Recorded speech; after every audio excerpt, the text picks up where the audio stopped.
Semitic മതങ്ങളായ ജൂത, ഇസ്ലാം, ക്രൈസ്തവ മതം എങ്ങനെ സാമ്യപ്പെടുന്നു? വളരെയധികം സമാനതകളുള്ള 3 മതങ്ങളാണ് ഈ മധ്യപൂർവേഷ്യയിൽ ഉത്ഭവിച്ചിട്ടുള്ള സെമിറ്റിക് മതങ്ങളായിട്ടുള്ള ജൂത, ക്രിസ്തു, ഇസ്ലാം മതം. അടിസ്ഥാനപരമായിട്ട് അവർ ഏകദൈവത്തിൽ വിശ്വസിക്കുന്നു എന്നുള്ളതാണ്. അതോടൊപ്പം ഇബ്രാഹിം നബിയെ, പ്രവാചകനായ ഇബ്രാഹിം നബിയെ പിതാവായി കാണുന്നു. ഒരു അബ്രാഹാമിക പാരമ്പര്യം അവകാശപ്പെടുന്ന മതങ്ങളാണ് ഈ 3 മതങ്ങളും. ഇതിലെടുത്ത് പറയേണ്ട ക്രിസ്തു മതം, ഇസ്ലാം മതമായിട്ട് ബന്ധപ്പെട്ടിട്ട് പറയുമ്പോൾ പ്രവാചകന്മാരെ അവർ ബഹുമാനിക്കുന്നുണ്ട്. പ്രധാനമായിട്ട് യേശുവിനെ ദൈവപുത്രനായിട്ട് കാണുന്നു എങ്കിലും അതുപോലെ ഇസ്ലാം നല്ലൊരു പ്രവാചകന്മാരിൽ പ്രമുഖരായിട്ടുള്ള ഒരു പ്രവാചകനായിട്ടാണ് യേശുവിനെ കാണുന്നത്. അതുപോലെ മൂസയെ, നോഹ പ്രവാചകനെ തുടങ്ങിയ ഒരുപാട് പ്രവാചകന്മാരെ, അബ്രഹാം മുതൽ ആദം മുതൽ ഒരുപാട് പ്രവാചകന്മാരെ ബൈബിളും ഖുറാനും ഒരുപാട് സ്ഥലങ്ങളിൽ പറയുന്നുണ്ട്. അതുപോലെ ദൈവിക വചനങ്ങൾക്ക്, ഗ്രന്ഥങ്ങൾക്ക് മതിയായ പ്രാധാന്യം 2 മതങ്ങളും കൊടുക്കുന്നുണ്ട്. അതുപോലെ സദാചാര മൂല്യങ്ങൾ, സത്യസന്ധത, ദയ, നീതി, പാവങ്ങളോടുള്ള സ്നേഹം എന്നിവയ്ക്ക് 2 മതങ്ങളും വലിയ പ്രാധാന്യം കൊടുക്കുന്നുണ്ട്. അതിനെല്ലാം വലിയതായിട്ടുള്ള പ്രതിഫലം കിട്ടുന്നതായിട്ട് മതങ്ങൾ പഠിപ്പിക്കുന്നുണ്ട്. അതുപോലെ അന്ത്യദിനവും ന്യായവിധിയെക്കുറിച്ചിട്ടും 2 മതങ്ങളും പഠിപ്പിക്കുന്നുണ്ട്. നേരത്തെ പറഞ്ഞ പോലെ ഏകദൈവത്വം, ഏകദൈവ വിശ്വാസം, മോണോത്തിസം, അത് 2 മതങ്ങളും വ്യക്തമായി പറയുന്നുണ്ട്. ക്രിസ്തു മതത്തിൽ ത്രിയേകത്വം ഉണ്ടെങ്കിലും അടിസ്ഥാനപരമായിട്ട് ഗ്രന്ഥങ്ങൾ പറയുന്നത് ശക്തമായിട്ട് ഈ ഏകദൈവ വിശ്വാസത്തെക്കുറിച്ചാണ്. അതിൽ ആവർത്തന പുസ്തകം 4:39 പറയുന്ന, ആകയാൽ മീതെ സ്വർഗത്തിലും താഴെ ഭൂമിയിലും യഹോവ തന്നെ ദൈവം, മറ്റൊരുത്തനുമല്ല എന്ന് നീ അറിഞ്ഞ് മനസ്സിൽ ഉറപ്പിച്ച് വെച്ചുകൊള്ളുക. അതുപോലെ 2 ശമൂവേൽ 7:22 പറയുന്നു, അതുകൊണ്ട് കർത്താവായ യഹോവ നീ വലിയനാകുന്നു, നിന്നെപ്പോലെ ഒരുത്തനുമില്ല. ഞങ്ങൾ സ്വന്തം ചെവി കൊണ്ട് കേട്ടതൊക്കെയും ഓർത്താൽ നീ അല്ലാതെ ഒരു ദൈവവുമില്ല. അതുപോലെ യേശുവിൻ്റെ ദിവ്യജനനത്തെ അംഗീകരിക്കുന്നു. ജൂതന്മാർ അംഗീകരിക്കാത്തൊരു കാര്യമാണത്. കന്യാമറിയത്തിൻ്റെ പേരിലൊരു അധ്യായം തന്നെ ഖുർആനിലുണ്ട്. ഏകദൈവത്തെ പ്രഖ്യാപിക്കാൻ വേണ്ടിയിട്ട് ബൈബിളിൽ പിന്നെയും ധാരാളം വാക്യങ്ങളുണ്ട്. ഇസ്രായേലെ കേൾക്കുക, യഹോവ നമ്മുടെ ദൈവമാകുന്നു, യഹോവ ഏകൻ തന്നെ. അതുപോലെ യെശയ്യാവ് 43:10-11 പറയുന്നു, എനിക്ക് മുമ്പ് ഒരു ദൈവവും ഉണ്ടായിട്ടില്ല, എനിക്ക് ശേഷം ഉണ്ടാവുകയുമില്ല, ഞാൻ തന്നെ യഹോവ, ഞാനല്ലാതെ ഒരു രക്ഷിതാവുമില്ല. ഇതുപോലെ ധാരാളം വാക്യങ്ങൾ നമുക്ക് ബൈബിളിൽ നോക്കിയാൽ കണ്ടെത്താൻ കഴിയും. അതുപോലെ ഇസ്ലാമിലെയും ക്രിസ്തു മതത്തിലെയും വിശ്വാസപ്രകാരം ശരിക്കും പ്രവാചകന്മാർ ധാരാളമുണ്ട്. അതിൽ യേശുവിനെ അവർ ദൈവപുത്രനായിട്ടാണ് അവർ പറയുന്നത്. എങ്കിലും മത്തായി 15:24 പറയുന്ന ഒരു കാര്യം, ഇസ്രായേൽ ഭവനത്തിലെ കാണാതായി പോയ ആടുകളുടെ അടുക്കളയേക്കല്ലാതെ എന്നെ അയച്ചിട്ടില്ല എന്നുള്ളതാണ്. അതായത് ഈ പ്രവാചന പ്രകാരം ഇസ്രായേലി പ്രവാചകൻ മാത്രമാണ് യേശു. അതുപോലെ മത്തായി 2:10-11 പറയും, യേശു ക്രിസ്തു തൻ്റെ പൃഥു നഗരത്തിൽ വന്ന് പള്ളിയിൽ ഉണ്ടായിരുന്നവരോട് ഉപദേശിച്ചു, ഒരു പ്രവാചകൻ തൻ്റെ പൃഥു നഗരത്തിലും സ്വന്തം ഭവനത്തിലുമല്ലാതെ ബഹുമാനമില്ലാത്തവനല്ല. ഇത്തരം വാക്യങ്ങളെല്ലാം യേശുവിൻ്റെ പ്രവാചകത്വത്തെയാണ് സൂചിപ്പിക്കുന്നത്. അതുപോലെ നേരത്തെ സൂചിപ്പിച്ച പോലെ ഈ മരണശേഷം ഇവിടെ നഷ്ടപ്പെട്ടവർക്ക്, ഈ യുദ്ധത്തിലും മറ്റൊക്കെ ഭാര്യമാരെയും സഹോദരന്മാരെയൊക്കെ നഷ്ടപ്പെട്ടവർക്ക് 100 ഇരട്ടി കിട്ടും എന്ന് പറയുന്നുണ്ട്. അതായത് ഭാര്യ നഷ്ടപ്പെട്ടവർക്ക് അതിൻ്റെ 100 ഇരട്ടി നൽകും എന്നുള്ള ആ ഒരു ഇത്, അതായത് ഹൂർലിങ്ങൾ, ഇസ്ലാമിൻ്റെ വിശ്വാസപ്രകാരം ഹൂർലിങ്ങളായി കിട്ടുന്ന 72 പേരെ ഹൂർലിങ്ങളായി കിട്ടും എന്ന് മുകളിൽ സൂചിപ്പിച്ച പോലെ തന്നെ ക്രിസ്തു മതത്തിലും ഇത്തരം വാഗ്ദാനങ്ങൾ ബൈബിൾ നൽകുന്നുണ്ട്. മത്തായി 19:28-29 പറഞ്ഞ വാക്യത്തിൻ്റെ അടിസ്ഥാനത്തിൽ ബൈബിൾ പണ്ഡിതന്മാർ പറയുന്നത്, യേശുവിനു വേണ്ടി ഭാര്യയെ ഉപേക്ഷിച്ചവന് 100 കന്യകകളെ, മണവാട്ടിമാരെ ലഭിക്കുമെന്നാണ്. അതുപോലെ മത്തായി 25:1-13 പറയുന്നത്, സ്വർഗത്തിൽ മണവാളനെ എതിരേൽക്കാൻ കന്യകമാരായ 10 തോഴിമാർ വരും എന്നാണ്. അപ്പോൾ ഇതൊക്കെ സൂചിപ്പിക്കുന്നത് മരണശേഷം അവർക്ക് പ്രതിഫലമായി കിട്ടുന്ന സ്ത്രീകളെ കുറിച്ചിട്ടാണ്. അതിൻ്റെ സമാനതകൾ ഒന്ന് സൂചിപ്പിച്ചു എന്ന് മാത്രം. ഇതൊരു വിമർശനമോ അല്ലെങ്കിൽ മോശമാക്കി പറയുന്നതല്ല. ഇത് ബൈബിളിലുള്ള ഒരു കാര്യം ഇതിന് ഇവിടെ ഉണർത്തി എന്ന് മാത്രം. അടുത്തത് യഹൂദ ഇസ്ലാം മതത്തിലെ സാമ്യതകൾ നമുക്ക് നോക്കാം. ക്രിസ്തു മതത്തിലെ ഇസ്ലാമിലെ സമാനതകളെ പോലെ തന്നെ ജൂതമതത്തിലും കുറച്ചും കൂടി വ്യക്തമായിട്ട്, കുറച്ചും കൂടി വിശദമായിട്ട് പറയുന്നുണ്ട്. അതിൽ വരുന്ന സാമ്യതകൾ, ഒന്ന് ഏകദൈവ വിശ്വാസം തന്നെയാണ് 2 മതത്തിലും അടിസ്ഥാനപരമായിട്ട്. രണ്ടാമത്തെ കാര്യം, പന്നിമാംസം കഴിക്കുന്നത് ജൂതന്മാർക്കും ഇസ്ലാമിനും നിഷിദ്ധമാക്കിയ കാര്യമാണ്. അതുപോലെ മുസ്ലിങ്ങൾ ചെയ്യുന്ന ഹലാൽ രീതിയിൽ അറുത്ത് ഭക്ഷണം കഴിക്കുക, അറുത്ത് മാംസം കഴിക്കുക എന്നുള്ളത് അത് ജൂതന്മാർക്കുണ്ട്. അതിനെ അവർ കോഷർ എന്നാണ് വിളിക്കുന്നത്. മുസ്ലിങ്ങൾ 5 നേരത്തെ നമസ്കാരം നിർബന്ധമാക്കുമ്പോൾ ജൂതന്മാർക്കും ഉണ്ട് 3 നേരം അവർ നമസ്കരിക്കുന്നത്. രണ്ടും ഏകദേശം ഒരേപോലെ തന്നെയാണ് അവരുടെ നമസ്കാരങ്ങൾ.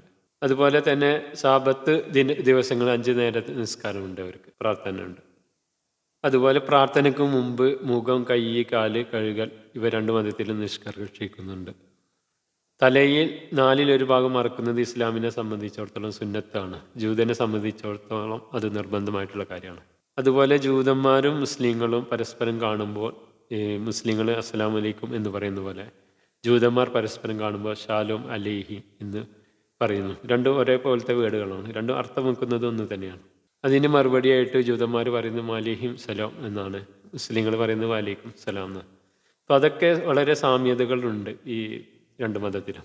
അതുപോലെ ഇസ്ലാം മതത്തിലും ജൂതമതത്തിലും കല്യാണം കഴിക്കുമ്പോൾ, വിവാഹം കഴിക്കുമ്പോൾ കന്യാദാനമായിട്ട് മഹർ കൊടുക്കുന്നു. ജൂതന്മാർക്കും ജൂതന്മാരും ഇത് ചെയ്യുന്നുണ്ട്. അവർ മോഹർ എന്നാണ് അതിനെ വിളിക്കുന്നത്. അതുപോലെ സക്കാത്ത് ജൂതമതത്തിൽ ഉണ്ട്. അത് 10% മുതൽ 20% വരെ അവർ സക്കാത്ത് കൊടുക്കേണ്ടതുണ്ട്. ഇസ്ലാമിൽ 2% അത് ചില ഇതിനൊക്കെ വ്യത്യാസമുണ്ട്. എന്തായാലും പാവപ്പെട്ടവരുടെ അവകാശമായി 2 മതങ്ങളും അത് കൽപ്പിക്കുന്നുണ്ട്. അതുപോലെ ജൂതമതത്തിലും ഇസ്ലാം മതത്തിലും പ്രയർ കോൾ, അതായത് ഇസ്ലാമിക ഭാഷയിൽ പറഞ്ഞാൽ ബാങ്ക് വിളി, അത് ഏകദേശം ഒരേപോലെ തന്നെ ഒരേ അർത്ഥം വരുന്ന രീതിയിൽ തന്നെയാണ് 2 മതങ്ങളും ചെയ്യുന്നത്. അതുപോലെ ചേലാകർമ്മം, സുന്നത്ത്, മാർഗം കല്യാണം എന്നൊക്കെ പറയുന്ന ആ ഒരു രീതി ഇരുമതത്തിലുണ്ട്. അത് ജൂതമതത്തിൽ ജനിച്ച് ഏതാനും ദിവസങ്ങൾക്കുള്ളിൽ ചെയ്യണം എന്നുള്ളതാണ്. എന്തായാലും 2 മതങ്ങളും മതത്തിൻ്റെ കാര്യങ്ങൾ വിശദീകരിക്കാൻ വ്യാഖ്യാന ഗ്രന്ഥങ്ങളും ഒക്കെ ഉപയോഗിക്കുന്നുണ്ട്. അതുപോലെ ഹദീസ് എന്ന പോലെ തന്നെ ജൂതന്മാർ അവർക്ക് തൽമൂദ് ഉപയോഗിക്കുന്നു, അവരുടെ വ്യാഖ്യാന ഗ്രന്ഥമാണത്. അതുപോലെ മതപഠനം 2 മതങ്ങളിലും നിർബന്ധമാണ്. അവർ 4 വയസ്സാകുമ്പോൾ തന്നെ മതപഠനം തുടങ്ങുമായിരുന്നു ജൂതന്മാർ. 2 മതങ്ങളിലും വ്രതമുണ്ട്. മുസ്ലിം നോമ്പ് എന്ന് പറയുന്നത് പോലെ തന്നെ ജൂതന്മാർക്കും അവരുടേതായിട്ടുള്ള വ്രതമുണ്ട്. 2 മതങ്ങളും ബഹുഭാര്യത്വം അനുവദിക്കുന്നുണ്ട്. എന്നാൽ ബഹുഭർത്തത്വം അനുവദിക്കുന്നില്ല 2 മതങ്ങളും. 2 മതങ്ങൾക്കും ആഴ്ചയിൽ ഒരു പ്രത്യേക ദിവസമുണ്ട്. മുസ്ലിങ്ങൾക്ക് വെള്ളിയാഴ്ച എന്ന പോലെ ജൂതന്മാർക്ക് ശനിയാഴ്ച. അതുപോലെ കലണ്ടർ ജൂതന്മാർക്കും മുസ്ലിങ്ങൾക്കും വളരെ സാമ്യമുള്ളൊരു കണക്കുകളാണ് 2 കലണ്ടറിലുള്ളത്.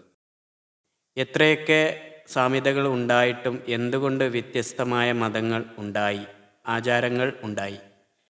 വളരെ പ്രസക്തമായ ഒരു ചോദ്യമാണ്. എന്തുകൊണ്ട് വ്യത്യസ്തമായ മതങ്ങളുണ്ടായി, ആചാരങ്ങളുണ്ടായി എന്നുള്ളത്. സത്യത്തിൽ നമ്മൾ മനസ്സിലാക്കുമ്പോൾ ഇത്തരം മതങ്ങളോ ദൈവങ്ങളോ ഒന്നും ഉണ്ടായതല്ല, അത് മനുഷ്യരുണ്ടാക്കുന്നതാണ്.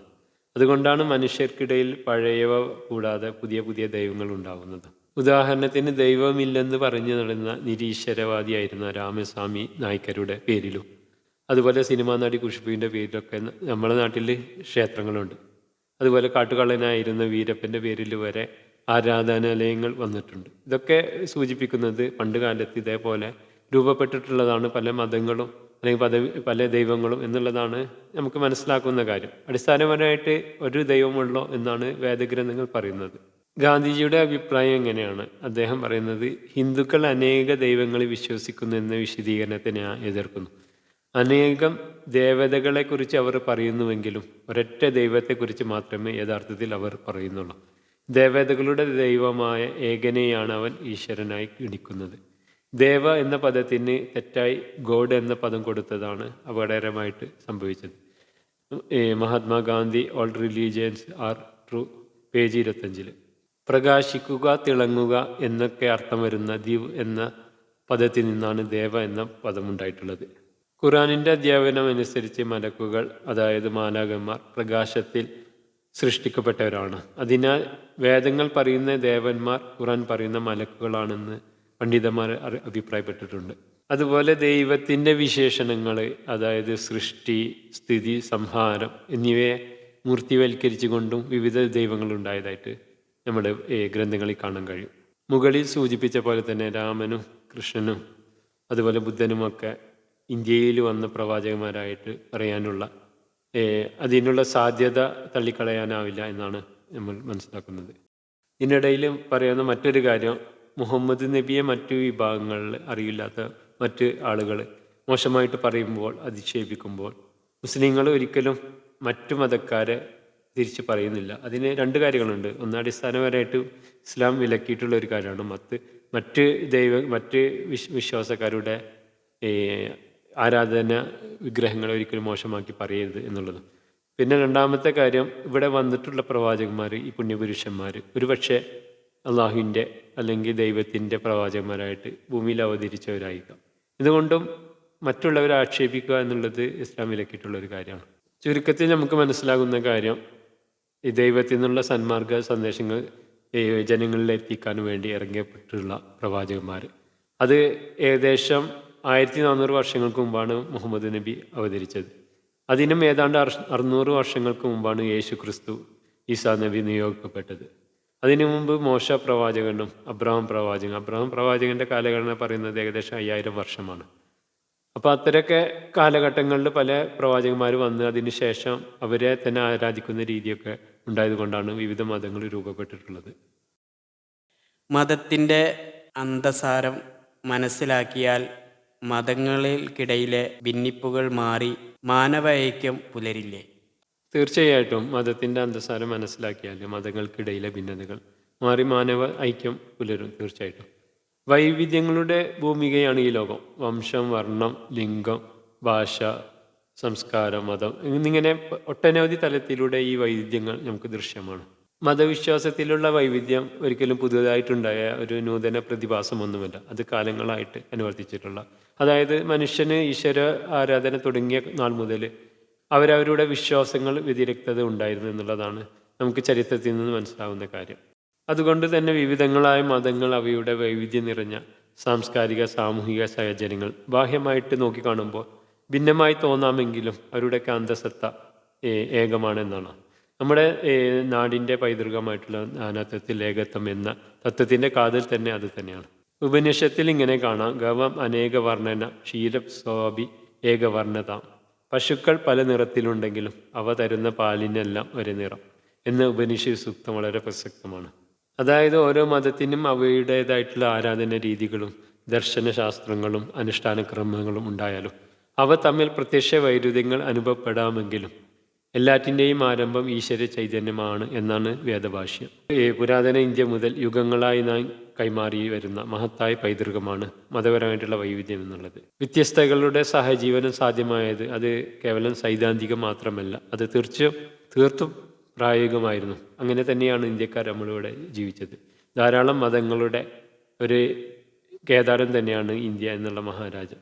മതങ്ങൾക്കുള്ളിലെ മതാത്മകത അല്ലെങ്കിൽ മതമൂല്യങ്ങൾ തിരിച്ചറിയാൻ കഴിയാത്തത് കൊണ്ടാണ് ഇന്ന് മതസംഘർഷങ്ങൾ വർദ്ധിച്ചു വരുന്നത്.